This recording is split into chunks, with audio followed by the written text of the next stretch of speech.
Hi hello guys, நம்ம இலக்கிய சீரியலில் வந்து என்னென்ன சுவாரஸ்யமான விஷயங்கள் நடக்க போகுதுன்ட்டு இந்த ஒரு குட்டி ப்ரமோவாக பார்க்க போகிறேங்க. என்னென்ன சுவாரஸ்யமான விஷயங்கள் நடக்க போகுதுனாக்கா, நம்ம கௌதம் வந்து என்ன பண்ண போகிறாருனாக்கா, இந்த ஒரு டைமில் வந்து எஸ்எஸ்கேக்கு சரியான ஆப்பை வந்து வச்சாச்சு. அது மட்டும் இல்லாமல் நம்ம பிஸ்னஸில் முதல் படியாக வந்து என்ன பண்ணுறோம், இந்த மண் தரத்தை வந்து செக் பண்ணுறாங்க இல்லையா, அவர் கையில் வந்து கமிஷன் 2 கோடியை கொடுத்து வந்து என்ன பண்ணோம், எவிடன்ஸாக வந்து அதை வீடியோவும் வந்து எடுத்து வச்சுக்கிட்டோம். இந்த டைமில் வீடியோவை எடுத்து வச்சுக்கிட்டு நம்ம கௌதம் என்ன பண்ணாருனாக்கா, இதை போயிட்டு வந்து நம்ம எஸ்எஸ்கே கிட்ட வந்து காட்டுறாரு.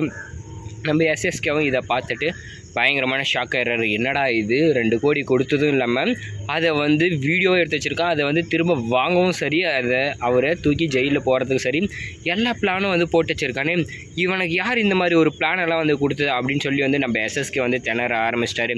அது மட்டும் இல்லாமல் இப்போ எஸ்எஸ்கேவும் வந்து கைதாக போகிறாங்க. இன்னொரு பக்கம் இந்த லஞ்சம் வாங்குகிற இவரும் வந்து கைதாக போகிறார். ஏன்னா இவர் அரெஸ்ட் பண்ணால் போதும் இந்த மாதிரி எல்லாமே எஸ்எஸ்கே தான் வந்து பண்ணார் அப்படின்னு சொல்லிட்டு வந்து இவர் வீடியோவில் வந்து எல்லாமே சொல்லிட்டு ஆதாரமாக வந்து நம்ம கௌதம் வந்து வச்சிட்ருக்காரு. இந்த ஒரு டைமில் என்ன ஆக போகுது, நம்ம கௌதம் அசால்ட்டாக வந்து இப்போ எஸ்எஸ்கே தூக்கி உள்ள வைக்கிறது மட்டும் இல்லாமல் நம்ம அடுத்தபடியாக வந்து அஞ்சலியை வந்து பிரச்சனையில் வந்து உருவாக்க போகிறாங்க. ஏன்னா அவளும் வந்து என்ன பண்ணுறான், ஒரு ஆதாரம் எல்லாமே வந்து மகேஷ் கையில் மாட்டிகிட்டு இருக்கா இல்லையா, அதில் வந்து எல்லாத்தையும் எடுத்து வந்து நம்ம மகேஷை பிடிச்சி எல்லா விஷயத்தையும் சொல்லி அவளுக்கும் சரியான தண்டனையை வந்து வாங்கி தந்துட போகிறாங்க. எவ்வளோ தான் வந்து இவங்களை போனால் போதுன்னு சொல்லிட்டு விட்டு வச்சுருந்தாலும் இவங்க ஆட்டத்தை வந்து இவங்க விடுற மாதிரி தெரியல.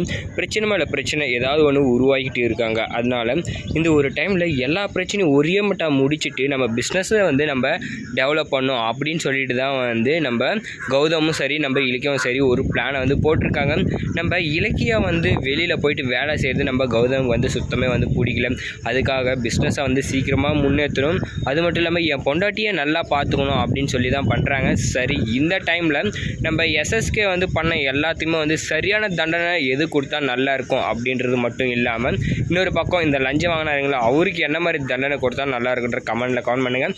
ஆனால் நம்ம கௌதம் என்ன பண்ணாருனாக்கா, இந்த ஆதாரத்தை ஃபோனில் வீடியோ எடுத்தார் இல்லையா, இதை எடுத்துன்னு போயிட்டு போலீஸ் கையில் வந்து கொடுத்துட்டாரு. கொடுத்ததுமே வந்து போலீஸ் என்ன பண்ணாங்கன்னாக்கா அவரை தூக்கிட்டு போயிட்டு உள்ளே வச்சிடுறாங்க. இப்போ ஜெயிலையும் வந்து போட்டுறாங்க. ஏன்னா லஞ்சமாடா வாங்குற, அது மட்டும் இல்லாமல் 2 கோடி கேட்குதா உனக்கு அப்படின்னு வந்து சொல்லிவிட்டு அவரை தூக்கி உள்ளே வச்சு லாடம் கட்டிட்டாங்க. இந்த ஒரு டைமில் நம்ம கௌதம் பண்ணது ரொம்ப சூப்பர் தான்.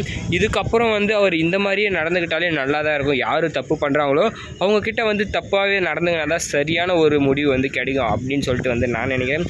நீங்கள் என்ன நினைக்கிறத கமெண்டில் கமெண்ட் பண்ணுங்கள். முக்கியமாக வந்து நம்ம இலக்கியாவும் நம்ம கௌதமாக நல்லபடியாக சேர்ந்து வளரும், அவங்க நல்லபடியாக ஒரு குழந்தை பெற்றுக்கணும் அப்படின்னு நினைக்கிறேங்க. வீடியோக்கள் லைக்காக போட்டு கமெண்டில் கமெண்ட் பண்ணி நம்ம சேனலையும் மறக்காமல் சப்ஸ்கிரைப் பண்ணிக்கோங்க.